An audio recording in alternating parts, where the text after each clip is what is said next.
Sang-ayon ako kay Senyor Paterno. Pinipili ko ang kapayapaan. Bulag! Imbis na nakaupo tayo dito ngayon, nandun sana tayo sa labas, nangangalap ng armas, naghuhukay ng trinchera, at tinuturuan ng ating mga kababayan makapaglaban. Huwag kayong magpadala sa mga matatamis na salita ng mga Amerikano. Walang puwang ang mga bulag sa gabinete na ito. Paano na ang aming mga negosyo? Kung may paglaban tayo, babagsak ang ekonomiya. Paano namin mapapakain ang aming mga pamilya? Negosyo o kalayaan? Bayan o sarili, pumili ka! Ilang beses ko narinig, ilang beses akong sinabihan at pinaalalahanan na ako'y isang madre lamang. Isang madreng hindi dapat makialam sa mga bagay na wala siyang nalalaman. Pero una sa lahat, ako ay isang tao. Ako ay isang Kristiyano at bilang isang Kristiyano, alam ko at alam natin lahat na tayo ay nasa tama.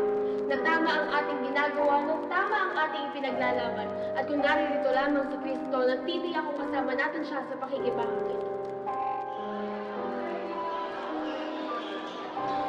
Kuya, dali. Si Marcos sa TV. Nagdadala ng martial law.